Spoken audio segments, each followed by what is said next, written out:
반갑습니다. 허브경제TV입니다. 네, 하나마이크론이고요. 오늘 주가 5% 정도 밀렸는데, 뭐, 앞 구간에 급등할 때 나오던 패턴이랑 그냥 똑같은 패턴들이 그냥 그대로 나와주고 있죠. 이때도 그랬고, 뭐, 이 위에 만들어진 뭐 이런 아랫꼬리도 마찬가지고, 이런 패턴들.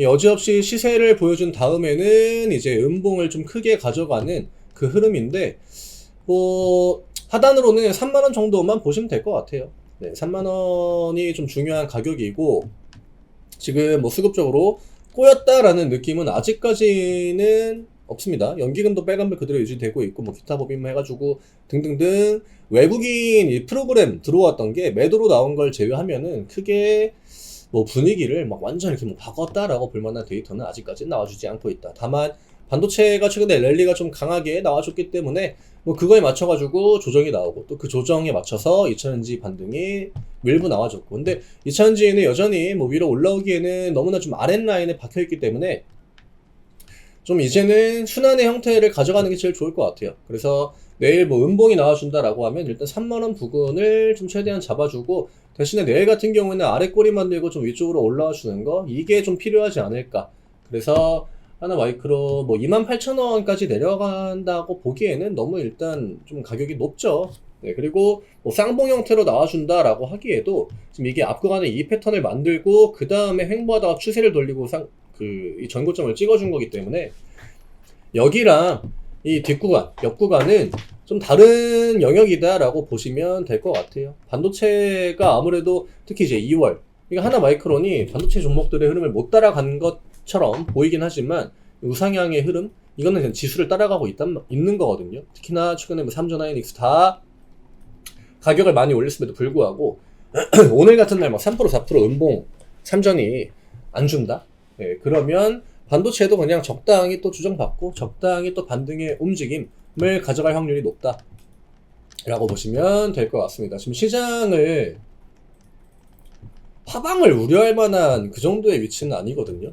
그 다음에 여전히 이제 금리 인하에 대한 기대감은 뭐 그대로 유지가 된다라고 보시면 될 것 같고, 최근에 좀 꼬인 부분들이 뭐 금리 인하가 이제 기존에 뭐 3회에서 뭐 2회 뭐 혹은 뭐 1회 또 가능성이 있다, 뭐 그런 얘기 나오고, 그 다음에 유가 올라가고 압박 주고 하니까, 그래서 막 환율도 우리나라도 튀고 해가지고 이런저런 막 조정들이 좀 강하게 나와줬거든요. 근데 이런 것들 대부분 다 일시적으로 그 매크로 쪽을 보면은 다 한계치, 그러니까 뭐 고점이나 저점을 찍으면 대부분 다 무난하게 반등이 나오는 그런 데이터들이 대부분이에요.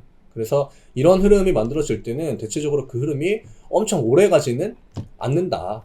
찍을 가격을 찍어주면은 웬만큼 좀 반등 쪽에 무게를 두고 대응하는 게 맞다라고 저는 보고 있고요. 뭐 하나 마이크론 뿐만이 아니라 오늘 대부분의 뭐 반도체뿐만이 아니라 많은 종목들이 다 조정의 흐름을 보여줬고, 뭐 어디까지 밀지는 좀 더 지켜봐야겠죠. 지켜봐야겠지만 누구는 또 버티고 누구는 밀리고 이런 흐름들이 대부분 이어가지고 이게 추세 라인을 지켜주는 게 중요하거든요. 이런 종목들도 마찬가지고, 그렇죠? 그러니까 지금은 뭐 추세가 깨졌다 혹은 뭐 하나마이크론 차트가 무너졌다 이렇게 볼 필요가 없기 때문에 오히려 다시 한번 또 모아갈 수 있는 기회를 좀 주고 있는 게 아닌가, 저는 그렇게 생각을 합니다. 저는 1분기 때만큼이나 좀 탄력적으로 시장이 올라갈 수 있는 구간이 2분기에도 만들어질 확률이 높다라고 보고 있기 때문에 1분기, 2분기, 그러니까 보통 이제 금리 인하 기대감이 들어오고 금리가 동결되어 있는 구간에서 상승의 움직임이 가장 좀 강하게 나와주거든요. 과거 사례들을 봐도. 1분기 올리고 2분기 빼기에는 2분기라는 시간 자체가 너무 길어요. 못해도 뭐 1, 2분기 올리고 3분기 밀리고 이런 패턴이면 모르겠지만, 저는 2분기는 지금 나와주는 조정들이 방향에 데미지를 줄 만한 조정은 결코 아니다라고 보고 있습니다. 그래서 하나마이크로 뭐 이미 제가 기존에 목표가를 3만원을 잡긴 했지만 3만원 찍고 전고점 찍고 뭐 차익 실현 하실 만한 분들은 차익 실현 했을 것 같고요. 뭐 차익 실현을 일부 한 분들이다라고 하면은 다시 한번 또 3만원이랑 28,000원 사이, 혹시나 이 가격을 준다라고 하면은 분할 매수하기에는 나쁜 가격은 아니다라고 봐요. 댓글을 제가 한번 좀 상반기 시장 10만원이요?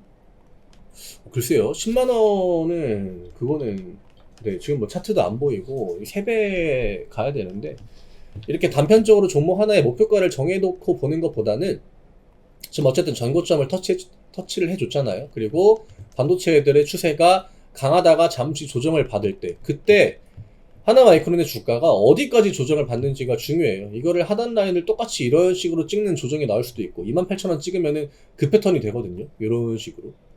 근데 그게 아니라 3만원을 잡아준다라고 하면은 그러면 전고점을 넘어줄 확률이 굉장히 높아진다라고 봐야 되는 거고, 뭐 신고가 영역에서는 주가가 어느 정도로 올라갈지는 누구도 예측하기가 힘들어요. 적정 평가를 우리가 하는 게 아니라 외국인이랑 기관들이 하는 거기 때문에 얘네들이 힌트를 많이 주지 제가 힌트를 드릴 만한 부분은 많이 없긴 합니다. 왜냐? 제가 아무리 하나마이크론이라는 기업을 좋게 보고 목표가를 얼마를 제시해 드려도 얘네들이 적당하다라고 생각하는 순간부터 매도를 하기 시작하면은 제가 이 주가를 올려드릴 수가 없기 때문에 우리나라 중대형주는 늘 외국인이랑 기관들이 어느 정도로 평가를 하는지 요게 저는 포인트, 특히나 매도 타이밍을 잡을 때 결국 분할 매도 신고가 영역 들어가면은 찔끔찔끔 분할 매도 하는 게 가장 좋긴 합니다. 그리고 양봉 나올 때 대부분 외국인 기관 양매수가 들어와 주고 그 다음에 이제 조정 나오고 하면은 뭐 외국인 프로그램 매도도 나오고 하니까 그런 타이밍에는 또 분할 매도 하기가 힘들단 말이죠. 그러니까 그런 것들 고려하면 양봉이 좀 강하게 나올 때 그럴 때 분할 매도를 자주자주 해 나가시는 거. 굳이 뭐 한 번에 매도를 할 필요는 없다라고 봐요. 저는 2분기까지는 조금 더 올라간다라는 관점을 보고 있고, 그 다음에 삼전이 지금 85,000원 찍고 조정이거든요. 그러니까 의미 있는 가격을 터치하고 지금 쉬는 게 아니에요. 뭐 9만원을 찍었다, 뭐 10만 전자, 뭐 10만원을 찍은 것도 아니고 9만원을 찍어준 것도 아니기 때문에 저는 85,000원 찍고 약간의 조정, 그 다음에 9만원 정도는 찍어줘야 그 다음에 또 한 번 조정이 오지 않을까. 그러니까 반도체는 지금 삼전이 좀 쉬거나 하이닉스가 약간은 좀 쉬어가는 타이밍, 그럴 때 다음 상승을 위한 뭐 건강한 조정이 나와줄 확률이 높다라고 보고 있어요. 그래서 하나마이크론 주주분들도 지금은 우상향을 스타트를 해줬다라는 관점으로 조금 더 차분하게 이후에 뭐 주가 음봉 나가고 해도 지금 일희일비할 구간은 아니니까 좀 편하게 대응해 나가시면 될 것 같습니다. 그래서 오늘 이 정도로 좀 정리해드리면 될 것 같고요. 반도체 쪽 조정이 조금 더 나아질 수도 있겠지만 그렇게 하방 압력이 크지는 않을 것 같습니다. 무료 종목 신청 누르시고 하나마이크로 남겨주시면 저희가 안내해드리는 무료 종목들 지금 뭐 좀 쉬어간다라고 하면 어쨌든 지루한 구간이거든요. 그러니까 무료 종목 저희랑 한 주 동안 매매하시면서 좀 차분하게 수익 내고 기다리시면 될 것 같습니다. 저는 내일 다시 또 인사드리겠습니다. 감사합니다.